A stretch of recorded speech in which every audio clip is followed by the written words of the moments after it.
Mga kapuso, magandang umaga po sa inyo. Narito pa rin po tayo ngayon sa Tabora Street dito sa Divisoria sa Maynila. Ito po kasi yung isa sa mga kalsada dito sa Divisoria na talagang buhay na buhay dahil sa dami ng mga Christmas decorations. Ayan, nag-ilaw na yung mga Christmas decorations dito, no?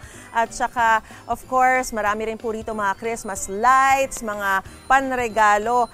At sa mga sandali pong ito, dahil nga po maaga-aga pa, nagsisimula pa lang magbukas ang mga tindahan. Pero katulad nga po nitong tindahan na to, makikita natin, ayan, yung mga iba't ibang mga Christmas lights na mabibili, yung mga garland, yung mga pang-decor sa Christmas tree, yung mga bulaklak na yan.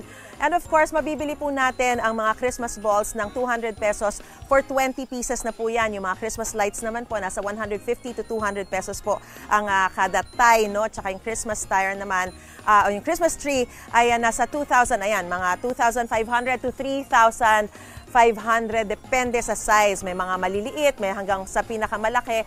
And of course, may mga Christmas garland na 3 piraso, nasa 100 piso po yan. So nakikita po natin, nagkalat po rito. I mean, nakahilera na rito yung mga tindahan ng mga iba't ibang mga dekorasyon na talaga namang makakapagpasaya ng ating mga Pasko dahil sa ganda ng mga disenyo. So sa punto pong ito, mga kapanayan po natin, ang isa sa mga nagtitinda po rito.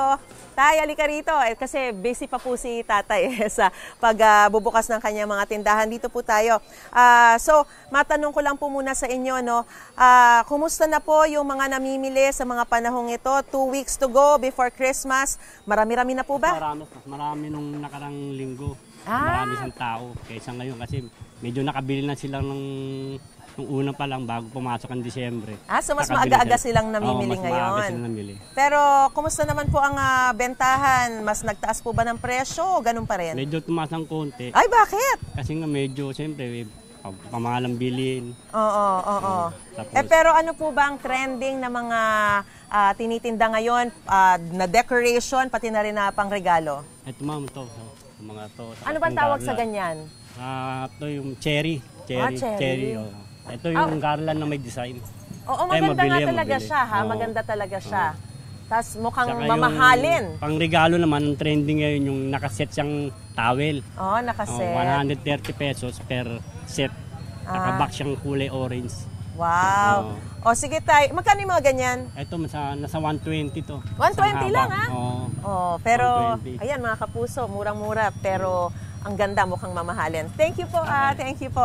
Ayan, sa punto naman pong ito, maghahanap tayo ng namimili. Ayan. Sige, ito, may nakita ako, namimili rito.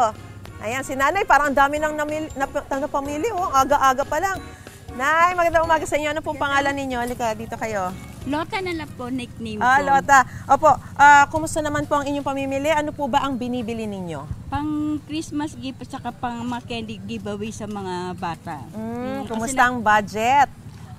Mas nagmahal ba ngayon? Mas lumaki ba ang budget nyo ngayon? O katulad pa rin dati? Katulad pa rin dati. Medyo nag-increase lang yung mga bilihin. Kailangan iba-budget lahat. Iba budget. Pero okay naman. Okay Kaya naman. Kaya naman. Kumusta naman po yung inyong pamimili? Mukha bang makukumpleto ng inyong Christmas list? Kasi parang ang aga-aga, ang dami nyo na napamili, ha? Kailangan kasi pa konti-konti lang. Hindi mo pwedeng isasabay lahat yung mga pangregalo mo sa mga family mo. Tsaka yung sa mga bata. Taon-taon po ba kayo namimili dito sa Divisoria? Opo. Bakit dito? Kasi mas mura po dito, tsaka hindi ka na makikipagsabayan, kailangan mas maaga ka. Mas maaga. Kasi pag tanghali na, wala ka na. Marami ng tao. Alright. Ate Lota, maraming salamat at good luck sa inyong pamimili. Sana makumpleto nyo na yan. Ang dami nyo pong pinamili. Tingnan mo. Meron po siya dito parang mga hairband pa. Mga uso po. Mga uso, pang buhok. Tapos dito, meron pang balot, sa kung ano-anong mga pangregalo pa yan. So maraming pong salamat, Ate Lota. Ingat po kayo sa inyo pong pamimili. Gusto mo bang mauna sa mga balita? Mag-subscribe na sa GMA Integrated News sa YouTube at tumutok sa unang balita.